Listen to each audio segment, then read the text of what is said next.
இன்னைக்கு வந்தே மாதரம் தான் நாடு முழுக்க தூள் கிளப்பிக்கிட்டு இருக்கு. இன்னைக்கு நாடாளுமன்றத்தில் வந்தே மாதரம் பற்றி பிரதமர் பேசினால் ஏன் இவ்வளவு ஆட்சேபனை வருகிறது?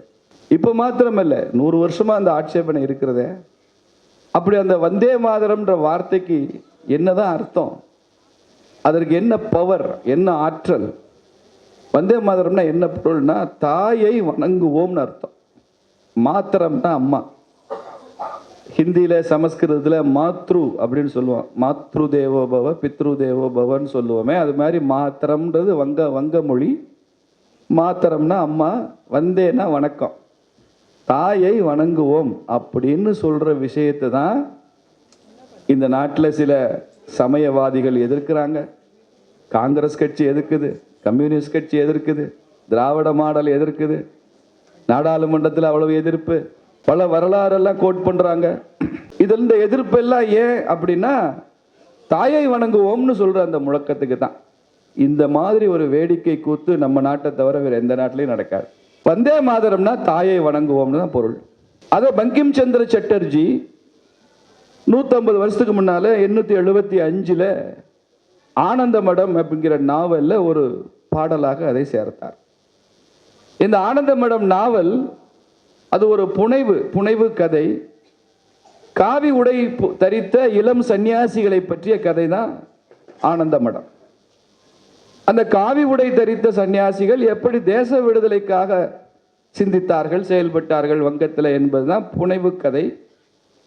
அந்த கதை அப்போதே மிக பரபரப்பாக பேசப்பட்ட கதை அந்த ஆனந்த மடம். அந்த ஆனந்த மடம் நாவல்ல ஒரு காட்சி வருகிறது. அந்த காட்சியில பராசக்தி முன்னால, உங்களுக்கு தெரியும் வங்காளம்னாலே பராசக்தி வழிபாடு தான், துர்க்கை வழிபாடு தான். அப்படி பராசக்தி முன்னால் அமர்ந்து கொண்டு ஒரு இளம் சன்னியாசி பாடுகிறான் இந்த பாட்டு. வந்தே மாதரம் சுஜலாம் சுபலாம்னு தேசத்தையும் இணைத்து, தேசியத்தையும் தெய்வீகத்தையும் இணைத்து பாடுகிற பாடம். இந்த தேசத்தை தெய்வமாக பார்க்கிற பாட்டு தான் வந்தே மாதரம் பாட்டு. இது பிரார்த்தனை பாடல் இல்லை. எனக்கு தெரிய இந்தியாவில் எந்த இந்து கோயிலையும் வந்தே மாதரம் பாடல் பாடப்பட்டது இல்லை. எந்த இந்து பஜனையிலையும் வந்தே மாதரம் இல்லை. இது தேசியவாதிகளுடைய முழக்கம், தேசியவாதிகளுடைய பஜனை, தேசியவாதிகளின் ஆன்மீகம் தான் வந்தே மாதரம். அதான் மகாத்மா காந்தி சொன்னாரு, ஏகாதிபத்தியத்திற்கு எதிரான முழக்கம் ஒரு மந்திர சொல் ஒன்று உண்டென்றால் அது வந்தே மாதரம் தான் மகாத்மா காந்தி சொல்லிய விளக்கம். அது அப்படி ஒரு தாத்பரியத்தை தான் இன்னைக்கு நம்ம நாட்டில் சர்ச்சைக்குரிய விஷயமாக மாற்றி இருக்கிறார்கள். தாயை வணங்குவோம்னு. அந்த புரியாததனுடைய விளைவு தான் இந்த வந்தே மாதரம் துண்டாடப்பட்ட கதை. அதனால அதனுடைய விளைவு தான் அது.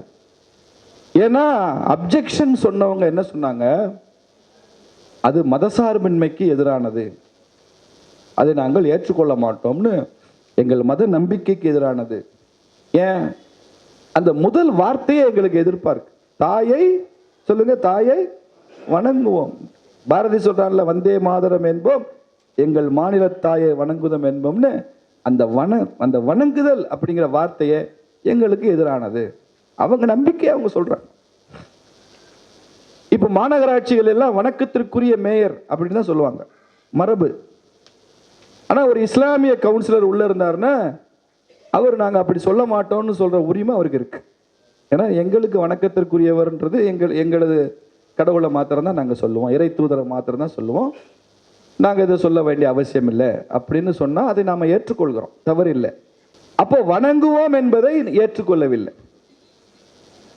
அது அவங்க மத நம்பிக்கை, நாம் அதை பற்றி விமர்சனம் செய்யவில்லை, நாம் ஏற்றுக்கொள்கிறோம். ஆனால் தேசம் என்று வரும்போது எந்த விடுதலை முழக்கம் இந்தியாவினுடைய ஒவ்வொரு நாடி நரம்பையும் முறுக்கேற்றியதோ, எந்த விடுதலை முழக்கம் ஆங்கிலேயனை வந்தே மாதரம் என்று சொல்லக்கூடாது என்று தடை விதிக்க வைத்ததோ, எந்த முழக்கம் நூற்றுக்கணக்கான விடுதலை வீரர்களை தூக்கில் மகிழ்ச்சியோடு தொங்க வைத்ததோ, துப்பாக்கிகளை நெஞ்சில தாங்க வைத்ததோ, குண்டுகளை, எந்த வந்தே மாதரம் திருப்பூர் குமரனை அந்த கொடியை கீழே விழாமல் பிடிக்க வைத்ததோ, அந்த வந்தே மாதரத்துக்கும் கடவுளுக்கு சம்பந்தம் இல்லப்பா, இது தேசத்தை பற்றிய பாடல் அப்படின்னு சொல்லி புரிய வச்சிருந்தா அவங்க புரிஞ்சிருப்பாங்க.